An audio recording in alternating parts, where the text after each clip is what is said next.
제 영상을 꾸준히 봐주신 구독자 여러분이라면 실제로 제 아버지가 지난 겨울에 그 오른쪽 고관절 수술을 하셔서 어, 나타났던 선망 증상 때문에 제가 마음고생 정말 너무 많이 하면서 올렸던 영상을 여러분 기억하실 거예요. 개인적으로 만나거나 또는 구독자 여러분 중에 댓글에도 걱정해 주시고 관심 가져주셔서 정말 감사드리고요. 또 저희 아버지의 근황을 궁금해 하시는 분들이 저희 지인들을 비롯해서 많이 계시더라고요. 오늘 이 영상을 제가 킨 이유는 일단 저와 같은 경험으로 실제로 고관절이 골절이 돼서 수술을 받으시고 병원에 입원을 하시게 되면 실제 노인분들의 많은 퍼센트가 단지 고관절뿐만이 아니라 가지고 계셨던 지병이 있으셨다면 그 지병도 많이 악화되는 그런 영향을 미치기도 하고요. 실제 고관절이 다쳤을 경우에는 움직일 수가 없기 때문에 집에서 비전문가들이 케어하기가 실제로 상당히 어렵습니다. 지난 영상에 선망 증상만 없어져도 정말 살겠다 했었는데 저희 아버지는 그 선망 증상이 수술하시고 일단 급격하고 심한 고통이 없어지면 선망의 증상은 개인적인 차이가 있기는 하지만 또 이제 사라진다고 해요. 그래서 저희 아버지는 수술하시고 한 3일 정도 경과하니까 아주 그 100% 완전히 선망 증상이 없어지면서 완전히 저희 아버지의 맑은 정신으로 다시 돌아와서 이제 살았다 했었던 순간이 있었습니다. 네. 그런데 이제 고관절 수술을 하게 되면 일단 움직일 수가 없고요. 일단은 환자복을 입히는 거, 식사를 하시게 되는 거, 그리고 가장 또 어려움이 있는 것은 대소변을 가려야 되는 그런 일입니다. 네. 여기에 다 의식주가 다 들어가죠. 제가 이번 계기로 참 많은 것들을 느끼고 생각하게 되는 계기가 됐는데 이 영상을 통해서 여러분들께 몇 가지 얘기를 드리려고 해요. 제가 여러분께 꽃길만 안내해 드리는 등불지기 되겠습니다 라는 얘기를 하는데요. 제가 아버지가 수술하시고 병원에 입원하시면서 그 치료를 받는 동안 가장 어려웠던 거는 간병하는 문제였습니다. 간병사를 구하지 않으면 실제로 병원에서도 이 변을 보게 하는 거, 소변을 가리는 거, 그리고 식사를 하는 것, 이런 상황들이 실제 저희 아버지 일단 움직일 수 없었고, 그 수술하시기 전에는 선망 증상 때문에 더욱더 그랬고, 수술하시고 나서도 일단은 모든 그 몸이 쇠해 있는 상태였기 때문에 병원에서 간병사, 전문 간병사를 구하라고 하셨지만 전문 간병사조차도 이런 환자들에게는 쉽게 오려고 하지 않았었어요. 그래서 저희 가족이 돌아가면서 아버지 간병을 했었는데요. 음, 그런 어려움이 지나고 저희가 일단 집으로 모실 수 있는 그런 아버지의 상태가 아니었기 때문에 우선은 재활병원을 알아봤었습니다. 재활병원. 저희들 생각으로는 오른쪽 고관절이 골절이 됐기 때문에 일단 아버지가 빨리 걸으셔야 된다라는 생각을 가지고 있었으나 재활병원에서도 이 환자들을 받을 때 심사라는 거를 하죠. 그래서 고관절이 다치셨다고 하더라도 일단 욕창이 좀 있으시거나 그리고 지병을 좀 갖고 계신 경우에는 받지를 않았어요. 그래서 재활만을 전문적으로 해야 되는 그런 상황에서는 재활병원에서는 그런 위험도가 있는 환자는 받질 않았습니다. 저희 아버지도 여기에 해당이 됐었기 때문에 욕창이 좀 있으셨고 그 다음에 심장이라든가 폐도 아무래도 그 기능이 약화되어 있는 상태였기 때문에 재활병원에서는 받아주지를 않았어요. 그래서 저희가 생각했던 재활병원에서 거절을 당하니까 요양병원을 또 알아봐야 됐습니다. 그래서 여기서 여러분께 말씀드리고 싶은 것은 이렇게 그 부모님이 뭐 입원을 하시게 되면 대부분 종합병원, 뭐 대학병원 할 것 없이 검사를 하고 그리고 수술을 하게 되고 이러면 2주에서 3주 내에 거의 퇴원을 시킵니다. 거의 그렇게 이제 법적으로 아마 그런 그 구조가 되어 있더라고요. 그래서 저희가 어떤 다른 요양병원에 갈 것을 계획하지 못하고 있다가 갑자기 요양병원으로 가게 됐는데요.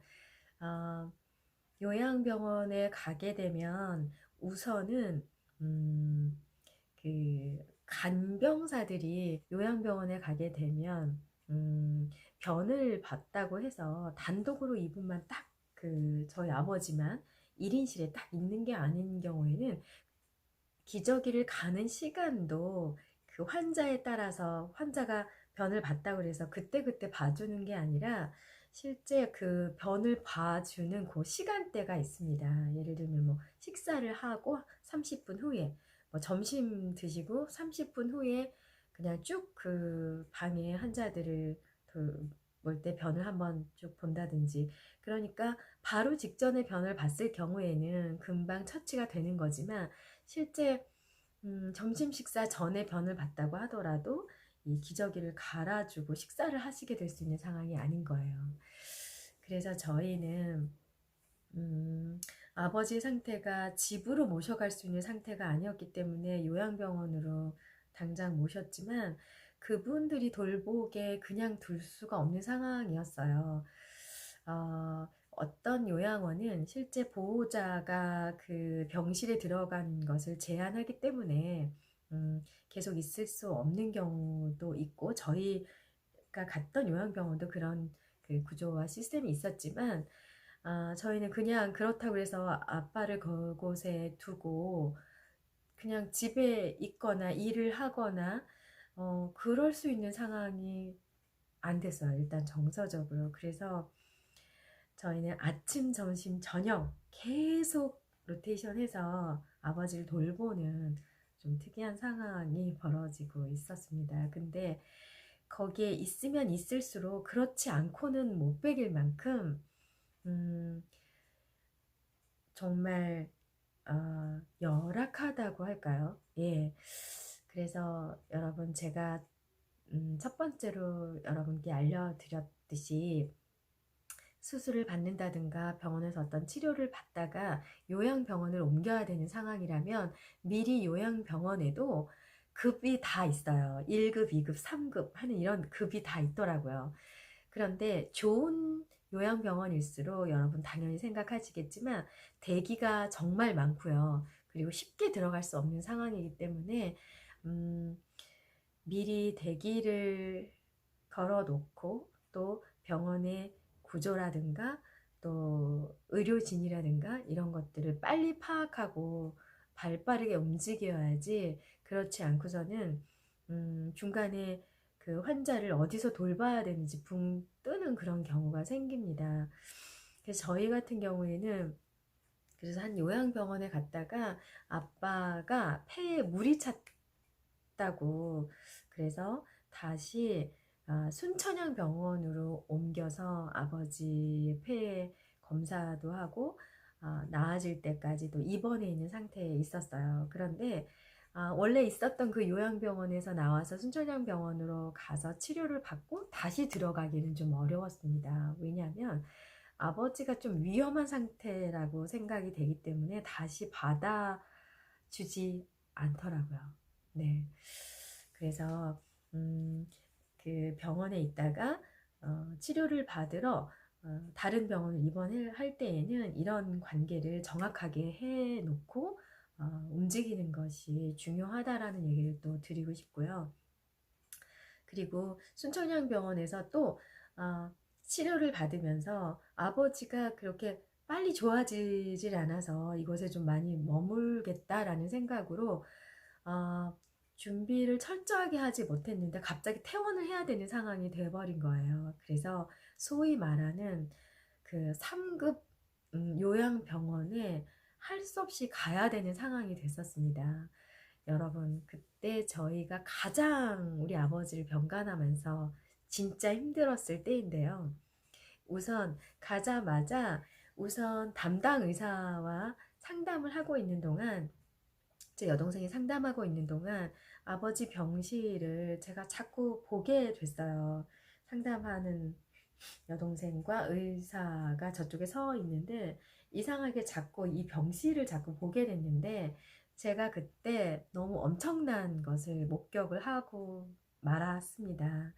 그 간병사가 저희 아버지는 아니었지만 옆에 있는 환자를 잘 움직일 수 없는 환자인데 변을 넣는데 왜 손으로 만진다라는 이유 때문에 그 환자를 주먹으로 마구 때리더라고요. 네. 제가 그런 장면을 목격하니까 정말 너무 마음이 힘들어져서 이런 곳에 내가 맡길 수 없다고 막 흥분하고 있을 상태였는데, 담당을 만나고는 정확하게 이 병원에 있으면 우리 아버지 돌아가시겠다 그 생각을 했었습니다. 그 의사는 일단 첫 번째로 여러분, 음, 아버지가 저희 아버지가 만 85세인데 이 정도의 나이면 일단 소명을 다 했고 소위 말해서 살 만큼 살았다는 얘기를 하더라고요, 담당 의사가. 그리고 오늘 본 아버지의 모습이 앞으로 언제 보는 아버지의 모습보다 최상의 날일 거라고 생각을 하라는 거예요. 네. 그런 얘기들. 그리고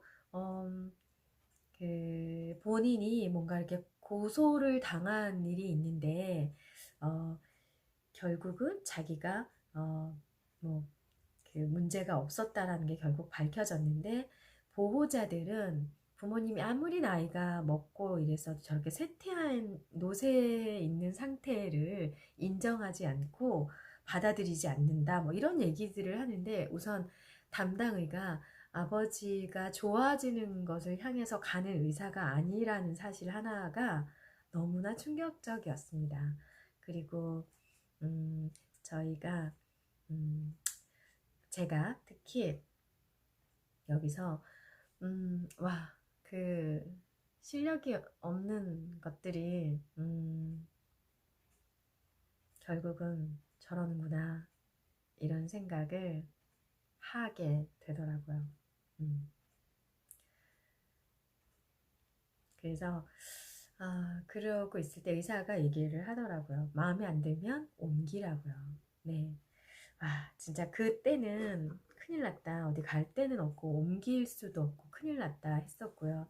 소변줄을 끼울 때 이 소변줄을 제가 알고 있는 걸로는 그 병원 옮기는 과정에서 한 달에 한 번씩, 그 4주에 한 번, 3주에서 4주에 한 번 그 관을 갈아주는 걸로 제가 알고 있었는데, 저희 아버지가 그때 한 4주가 지난 소변줄이었어서 이걸 이제 바꿔 껴야 하는 그런 상황이었는데, 거기서는 그렇게 얘기를 하는 겁니다. 요즘은 이렇게 몸에 삽입하는 그런 관들을 뭐 자꾸 갈고 이런 추세가 아니라는 거예요. 저희가 이렇게 봤을 때 그 관에 너무 이물감이 있었고, 좀 육안으로 봐도 청결한 상태가 아니었기 때문에 저희가 봐도 이거는 빨리 바꾸지 않으면 뭔가 감염이 있을 것 같은 그런 상황이었습니다. 그런데 바꿔주지 않는 상태였는데, 그걸 딱 느끼는 그 다음 날부터 아버지가 열이 있기 시작하더라고요. 그런데 그때 마침 다행히 저희가 가고 싶었던 큰 요양병원에 갈 수 있게 돼서 그날 아버지를 모시고 병원으로 옮기면서 저희가 생각한 게 하나가 있습니다. 이제 아버지가 살았구나. 딱 들어가는 순간부터 의료진의 움직임이라든가 그 구조 자체가 뭐 병원에도 1급, 2급, 3급 이 급이 있다고 말씀드렸잖아요. 이번에 간 곳은 그냥 1급 요양병원이었고 규모가 큰 그리고 또 깔끔한 그런 곳이었습니다.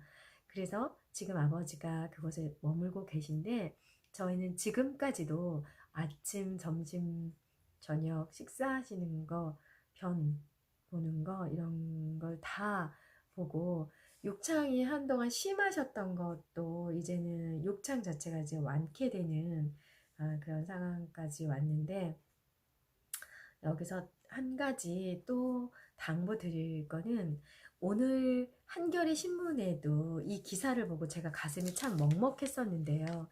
한겨레 신문의 기자가 요양보호사로 취업을 하고 기사를 쓴 내용입니다.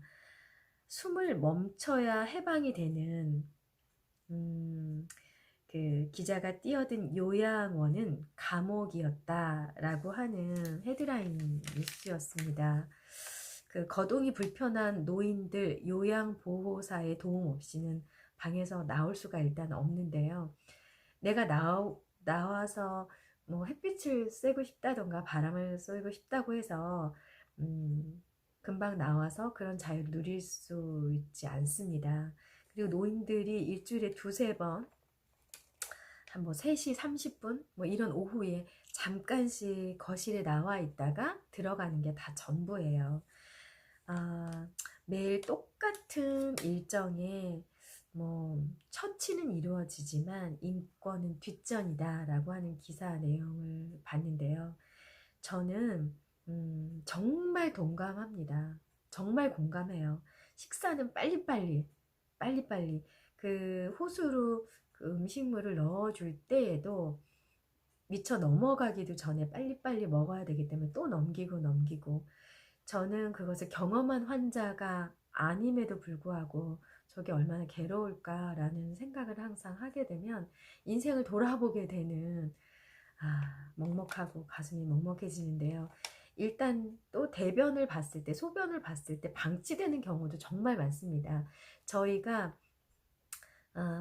여동생이나 제가 계속해서 이렇게 교대로 저의 일들을 밀어놓고 그리고 가장 아버지를 중심에 두고 저희가 일상에 굉장히 차질이 있지만 그래도 항상 아버지 곁에 가야만 하는 이유는 대변을 봤다고 해서 그때그때 처치가 되는 게 아니거든요. 게다가 아버지가 욕창으로 고생하고 계셨기 때문에 조금이라도 변이 묻어 있을 경우에는 그야말로 아주 치명적인 결과가 있기 때문에 저희는 정말 긴장하고 계속해서 병간을 붙어서 할 수밖에 없었어요. 그러다 보니까 간병인들이 좋아할 리는 없잖아요. 네.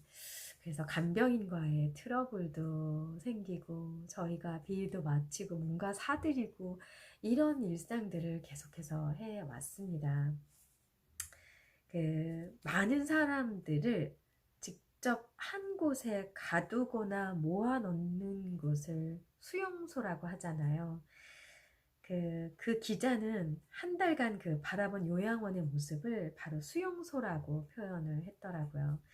저는 그 간병을 하러 아버지에게 갔을 때 저도 항상 느꼈던 게 수용소 자유가 없고 뭔가 치료라기보다는 처치가 되어 주고 인권은 정말 거의 말살이라고 봐도 될 것 같습니다. 그리고 간병사의 횡포가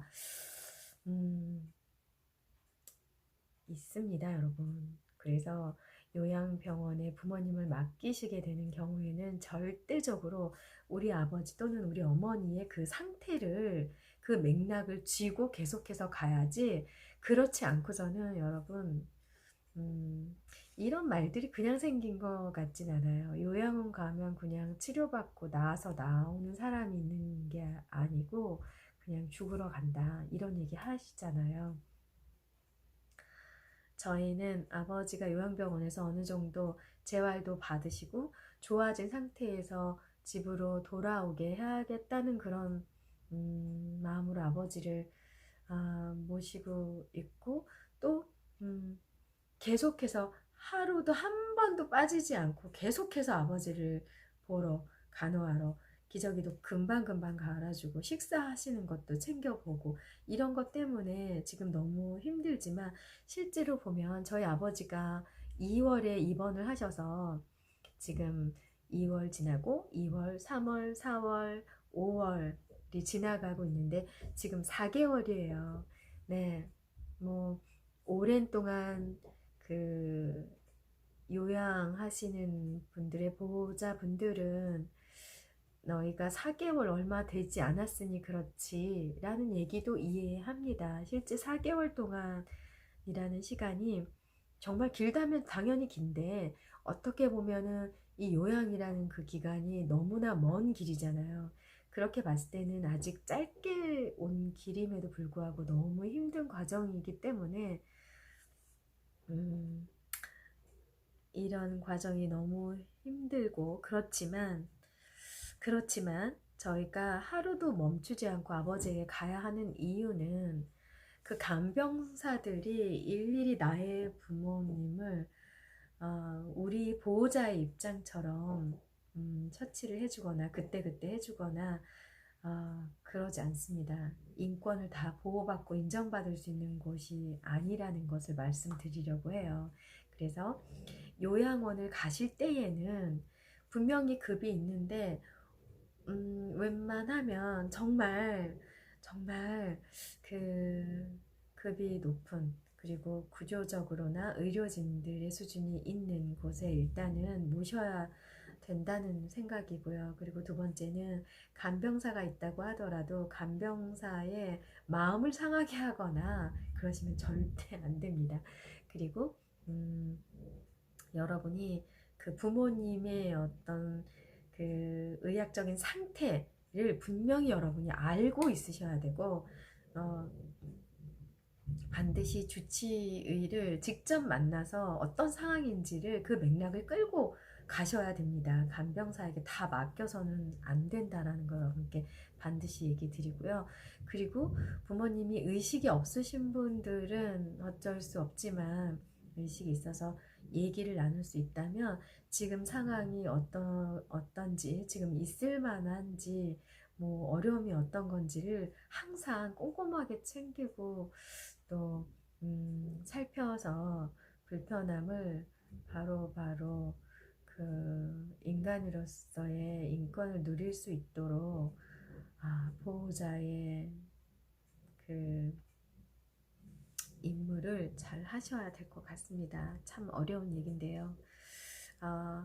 저희 아버지 같은 경우는 식사를 거의 못 하셔서 콧줄을 껴야 된다고 하는 상황이 왔었는데, 콧줄을 끼우는 게 싫어서 저희가 아버지가 맛있어 하는 것들을 애써서 찾아서 가져다 주고 계속 하다가 콧줄을 끼지 않고 음식을 지금 잘 먹게 되는 그런 상태가 됐습니다.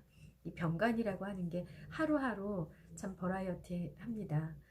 그런데 여러분, 반드시 요양병원에 부모님을 모셨을 때에는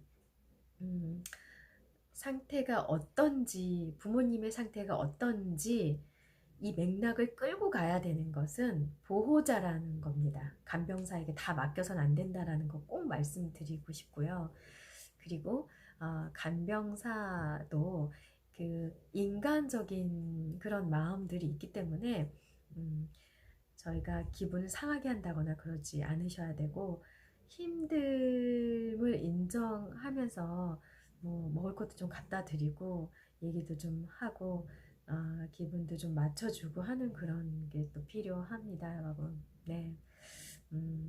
제가 아까 말씀드렸듯이 환자를 때리는 간병사도 제가 봤다고 했잖아요. 그러니까 그런 것도 잘 살펴보셔야 된다라는 거 잊지 않으셔야 될 것 같습니다. 꽃길만 안내해드리는 등불지기 꽃등 김은정입니다 라고 인사드리는 제가, 여러분 요양원을 보내야 되는지 어떻게 해야 되는지 망설이고 계신 분들께 저희가 의학적으로는 절대적으로 전문가가 아니기 때문에 음, 집에 모셔서 아버지나 어머니를 병간한다라고 하는 게 쉬운 상태는 아닙니다. 집에 의사가 있는 것도 아니고 집에 뭐 이런 시설들이 화장실을 막 갈 수 있거나 이런 상황이 아니고 한 사람이든 꼭 붙어 있어야 되는 상황인데 요양병원에 가는 경우는 간병사도 있고 의료진들이 있어서 어느 정도 여러분의 일과 병행할 수 있는 그런 시간들이 있으니까 요양병원에 맡기신 경우에는 그냥 두지 마시고 반드시 하루에 한 번 찾아뵈야 된다라고 말씀드리고 싶네요. 저도 일주일에 3번 갑니다. 저희 여동생과 교대로 가게 되는데요.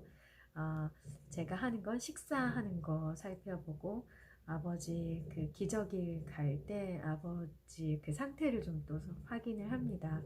그리고 환자들에게 가장 중요한 것 중에 하나가 햇빛을 볼 수 있게 해주는 거예요. 그렇지 않으면 안 그래도 우울하고 힘든 그런 분위기 속에서 햇빛을 못 보게 되면 진짜 건강도 좀 안 좋아지고 분위기도 아주 우울에 가까워집니다. 햇빛을 많이 보게 해주세요. 그래서 저는 아버지 몸이 견디는 한 최대한 오랫동안 햇빛을 볼 수 있도록 해드리고 있습니다.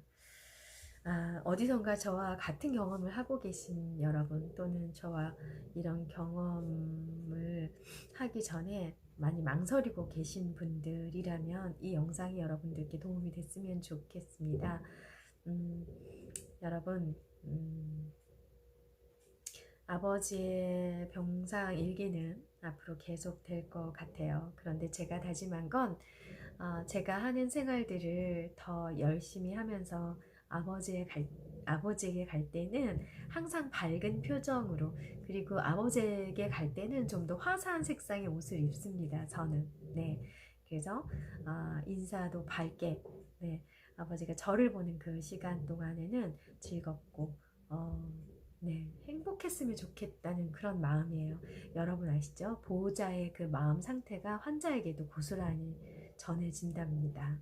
네 밝게 그리고 기도하는 마음으로 열심히 네, 부모님의 글쎄 얼마 남지 않은 시간들을 좀 더 행복하게 같이 할 수 있는 네, 그런 시간들을 가졌으면 좋겠습니다. 여러분 저와 같은 입장이시라면 함께 병상일기 나누도록 했으면 좋겠습니다. 네, 제가 먼저 경험한 거 있으면 여러분들께 조금의 착오를 줄일 수 있는 그게 꽃길이 될 수 있다면 제가 언제든지 저의 사연들을 올리겠습니다. 여러분 화이팅 하시고요. 저에게도 응원해 주시고 여러분의 경험을 댓글로 남겨주셔도 좋고요. 이 영상이 혹시 도움이 되셨다면 좋아요도 눌러주시고 구독 눌러주시면 저와 이런 병상일기 나눌 수 있습니다. 힘차게 머리를 맞대고 마음을 나누다 보면 좀 더 좋은 결과가 나오지 않을까. 네, 반드시 그런 결과가 나올 거라고 확신합니다. 여러분, 뭐니 해도 진짜 건강이 최고인 것 같습니다. 우리 건강하게 좋은 길, 꽃길만 걷는 구독자 여러분 되셨으면 좋겠습니다. 여러분 건강하고 늘 행복하세요. 좋은 영상 가지고 또 여러분 만나러 오겠습니다.